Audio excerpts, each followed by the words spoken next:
Ex-millionaires are revealing how they lost all their money, and I'm actually speechless.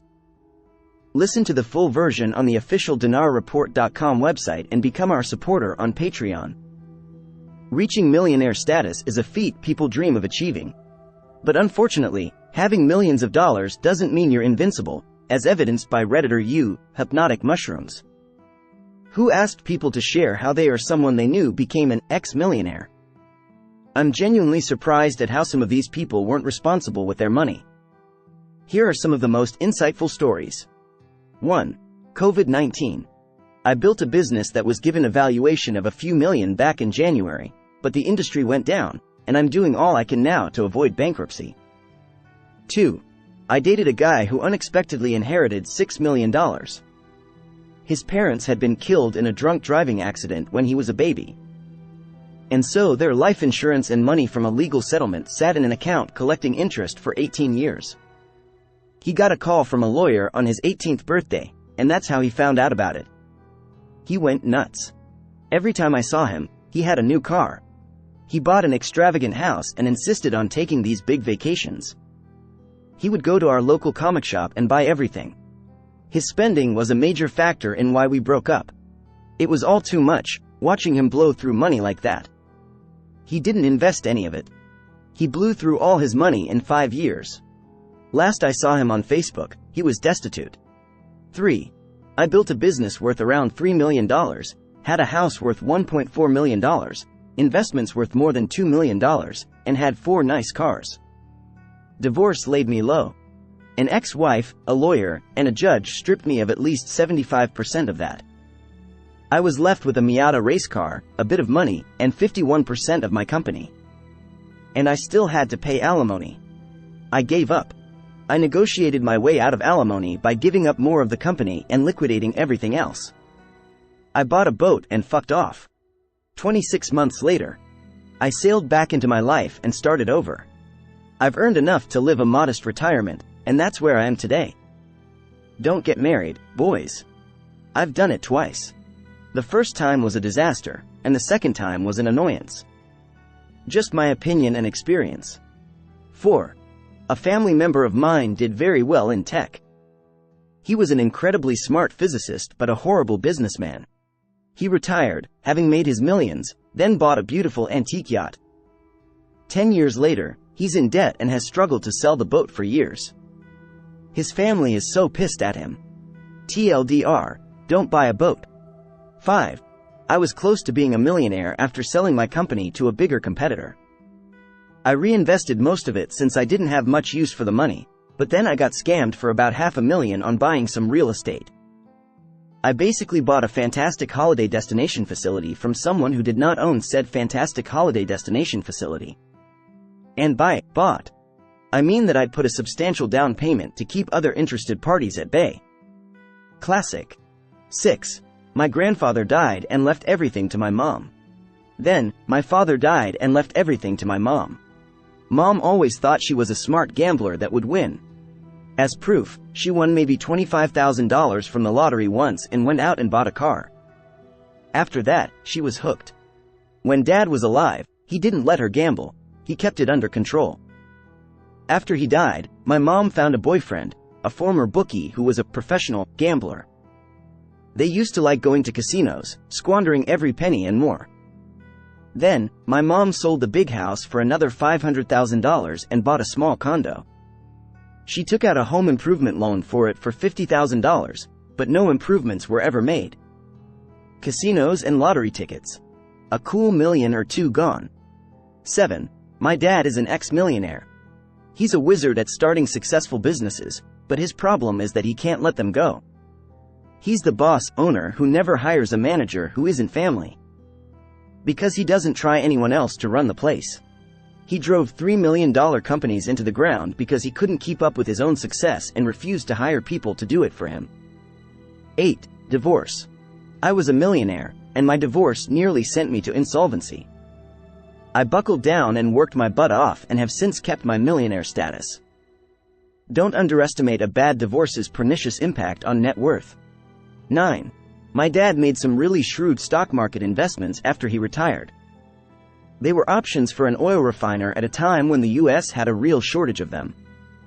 My dad had done some research on this and studied the situation carefully. He got rich to the tune of maybe $2 million. He could have been set for life. My dad was already a really smart guy, but he took things to the next level and bought a lot of newer options within the same company. I suggested diversifying and putting a bunch of money into something closer to an annuity or another conservative investment that would give him plenty of income forever. Then, he'd always be rich. Well, he's pretty far from that now. I haven't said a thing about that to him since he lost everything. I did what I could at the time to try and save him from himself. It pains me to see how it played out for him. Because he did a lot of things right in life. He deserved better, but there's no deserve in securities investing. Moral of the story: you aren't an investment genius after your first blockbuster win. You need a track record. 10. I know a guy who made a fortune during the housing boom in the 2000s.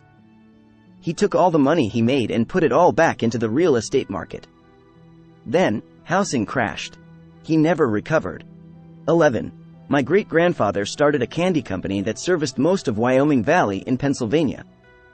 My grandfather, his son, sold the company for upwards of about $100 million. My grandfather used the money to buy some land down in Florida, franchised a few Radio Shacks, and bought a lot of cars. During this time, he divorced my grandmother and married another woman with children. Toward the end of his life, my grandfather reconnected with my mother and met me, but then developed brain cancer. He decided to cut his wife out of his will and gave all his money, around $10 million, to my mother and her brother. Because he was bedridden, he had to have his lawyer email and print out the new will, which he was to sign and mail back to his lawyer.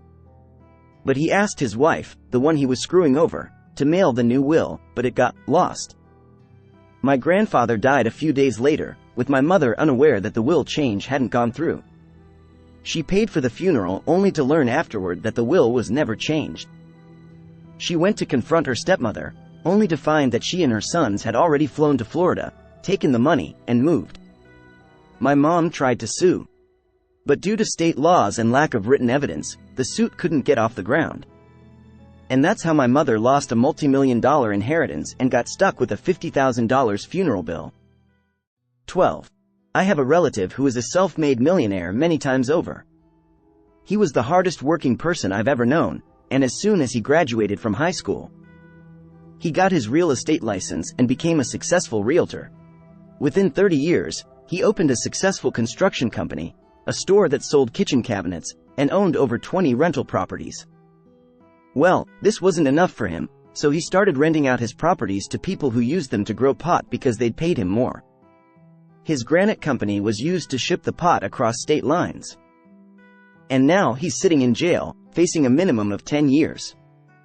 He had shipped the pot to 9 different states, 7 of which weed was still illegal in. 13. COVID. My parents had tons of money in stocks and lost their millionaire status due to the crash that happened. At one point, they were losing tens of thousands in a day. Thankfully, with the drug trials being successful, my parents are starting to make back their money, though they're still not making the amount they were before. 14. I have a rich uncle whose father owned a big chain of gas stations and some oil fields in Turkey. When his father died and my uncle took over, he didn't care about the businesses. He just partied and squandered everything. Like, he bought a new luxury car and boat every week. Every few months, he'd move into a new luxury home and buy new furniture. After some years, the business collapsed, and he had to sell everything to a big US corporation when hitting insolvency. Everyone in the family hates him now. But guess what? Despite being an unproductive loser, he managed to marry a bank director. She is rich as hell and continues to sponsor his dumb lifestyle. For some people, consequences just don't seem to exist. I mean, how can you go broke owning oil fields? It boggles my mind. 15. My parents were both smart people. They went to the best universities and graduated with BAs and masters in architecture. They went on to design very high-end apartments and homes all over Australia and saved up enough money to open a Michelin-style restaurant on the water. It was a hit, and they became incredibly wealthy. My parents went all out. They bought 2 penthouses in the same building and combined them into one. Owned and managed multiple high-end apartments all over the city, bought multiple sports cars and a yacht, and took my sister and me traveling worldwide. But then, one day, a flood came and took the restaurant completely underwater, destroying close to $1 million worth of supplies and the kitchen. They were ruined.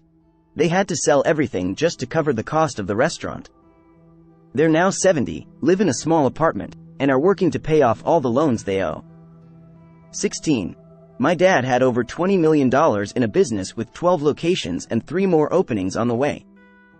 An employee who'd been caught selling drugs fabricated an elaborate story that he'd gotten drugs from my dad's company and that the whole company was a front for cartels. My dad spent a lot of time in Mexico back in the day and had a criminal record, so that was enough for the DEA to raid him. They stole all the computers, terrorized the employees, and raided every one of the locations in our home on the same day. They found nothing. Absolutely nothing. All papers were in order, no indictments came. Regardless, most of the employees and management quit due to the investigation. My dad had to close most of his locations and sell them after less than a year just to pay for the lawyers helping to defend his case. The worst part is the DEA won't admit that they found nothing. They've left the case open indefinitely, making my dad unable to work in his field. His lawyers said that the prosecution privately asked him to find something wrong that he could plead to so that they could save face. My dad won't lie, so they won't close the case. The government took my dad's life's work and savings and ruined hundreds of others' lives. We have zero recourse. 17. My best friend was a national sales manager for a big tech company. His team invented the bomb-sniffing tech now used at airports, designed the computer network for a baseball stadium, added a monitor to an attack helicopter, and sold a lot of storage equipment to the intelligence community. He made $250,000 a year and had $1 million in company stocks. Then, the tech bubble burst. His company froze his stocks and refused to let him sell them. He watched them dwindle to pennies. Then, when he was about to make a sales trip to London, he was laid off. He got in his limo and asked his driver for a job. He's been driving limos for over a decade now. He didn't downsize quickly enough. He still lived like a millionaire for a while and went through his savings. He's afraid that after driving limos for so long, he'll never get another high-paying job again. Even though he loves his job, he's embarrassed to put limo driver on his resume. Although, he doesn't want to return to a corporate job anyway. 18. Lastly, my first husband made $1 million a year. He was enjoying life, spending frivolously, but he made enough that it didn't matter. We divorced amicably. There was no alimony or child support. He just paid for whatever the kids needed. Then, he got leukemia. He fought like hell for 3 years. The last 2 years were very expensive. But it was worth it. Money won't make you happy, but the lack of it can destroy you. The kids and I take comfort in knowing that there was truly nothing else possible for him or us to do. His millions bought his kids 2 more years with him, and I'm glad that he enjoyed his life while he could. Listen to the full version on the official dinarreport.com website and become our supporter on Patreon. Source: Dinar Recaps.